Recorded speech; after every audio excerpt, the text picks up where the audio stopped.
Assalamualaikum warahmatullahi wabarakatuh. Minal aidin wal faizin, mohon maaf lahir dan batin untuk Miss Vera selaku dosen mata kuliah literasi media. Perkenalkan, nama saya Sony Fiata dengan NPM 217110001. Kali ini saya akan menyampaikan tentang gimana sih cara penanganan isu hoax. Pasti kalian banyak banget kan yang mendapatkan berita-berita hoax, terus isu-isu hoax. Nah, kali ini saya akan menjelaskan sedikit bagaimana cara kita menangani isu-isu hoax. Yang pertama itu, yang pastinya hati-hati dengan judul provokatif. Berita hoax seringkali menggunakan judul sensasional yang provokatif, misalnya dengan langsung menudingkan jari kepada tertentu. Isinya pun bisa diambil dari berita media resmi, hanya saja diubah-ubah agar menimbulkan persepsi sesuai yang dikehendaki sang pembuat hoax. Nah, itu yang pertama. Yang kedua itu ada cermati alamat situs. Nah, pasti kan kalian sering sih baca-baca alamat situs yang pastinya banyak banget di berita-berita kan. Nah, itu kita belum tahu itu situs beritanya ini valid atau tidak sih ya kan. Nah, cara penanganannya kayak gini nih. Untuk informasi yang diperoleh dari website atau mencantumkan link, cermatilah alamat URL situs yang dimaksud. Apabila berasal dari situs yang belum terverifikasi sebagai institusi pers resmi, misalnya menggunakan domain blog, maka informasinya masih dibilang meragukan. Menurut catatan Dewa Pers, di Indonesia terdapat sekitar 43.000 situs di Indonesia yang mengklaim sebagai portal berita. Dari jumlah tersebut yang sudah terverifikasi sebagai situs berita resmi tak sampai 300. Artinya terdapat setidaknya puluhan ribu situs yang berpotensi menyebarkan berita palsu di internet yang mesti diwaspadai. Nah, untuk kalian semua harus waspada terhadap link-link yang ada di internet. Kita lanjut. Periksa fakta yang ketiga.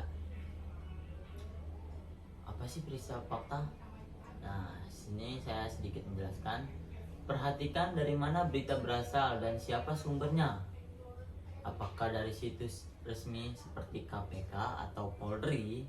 Sebaiknya jangan cepat percaya apabila informasi berasal dari plagiat ormas, tokoh politik, atau pengamat. Perhatikan berimbangan sumber berita. Jika hanya ada satu sumber, pembaca tidak bisa mendapatkan gambaran yang utuh. Nah, untuk teman-teman semua harus periksa tuh fakta-faktanya, benar atau tidak nih berita tersebut.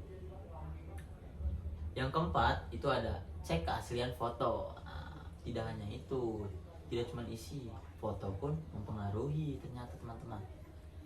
Di era teknologi digital saat ini, bukan hanya konten berupa teks yang bisa dimanipulasi, melainkan juga konten lain berupa foto atau video. Ada kalanya pembuat berita palsu juga mengedit foto dan memprovokasikan pembaca. Nah, hati-hati teman-teman. Nah, cara untuk mengecek keaslian foto bisa dengan memanfaatkan mesin pencarian Google. Ya, ini dengan melakukan drag and drop ke dalam pencarian Google Image. Hasil pencariannya akan menyajikan gambar-gambar berupa terdapat di internet sehingga bisa dibandingkan. Nah, untuk kalian harus hati-hati tuh dalam melihat foto atau video di dalam suatu berita. Nah, ini yang terakhir, yang kelima, ikut serta grup diskusi anti hoax. Nah, gimana sih caranya? Kalian pasti main Facebook, Instagram, Twitter. Nah, di situ pasti banyak link-link grup yang tersebar. Gimana sih cara antisipasi biar kita nggak terkena isu-isu hoax? Nah, di sini saya akan jelasin sedikit. Di Facebook terdapat sejumlah fanpage dan grup diskusi anti hoax. Misalnya forum anti fitnah, hasut, dan hoax. Funfact dan grup Indonesia Hoaxbuster, Funfact Indonesian Hoaxers, dan grup Sekoji. Nah, itu nama-nama grupnya teman-teman yang saya ketahui. Nah, di grup-grup diskusi ini netizen juga bisa ikut bertanya apakah suatu informasi merupakan hoax atau bukan, sekaligus melihat klarifikasi yang sudah diberikan oleh orang lain. Nah, semua anggota bisa ikut kontribusi sehingga grup berfungsi layaknya crowdsourcing yang memanfaatkan tenaga banyak orang. Nah, jadi itulah cara-cara kita menangani isu hoax. Nah, ini saya baca dari kominfo.go.id. Nah, untuk ke teman-teman yang masih kurang percaya bisa kalian searching di kominfo.go.id, bisa kalian baca-baca di situ. Nah, mungkin segitu saja cara penanganan isu hoax dari saya. Kurang lebihnya saya mohon maaf. Pada Allah saya mohon ampun. Wabillahi taufiq wal hidayah. Wassalamualaikum warahmatullahi wabarakatuh. On my body, I'm an icon, man. And my girl about a 10. I should fuck her in a Benz.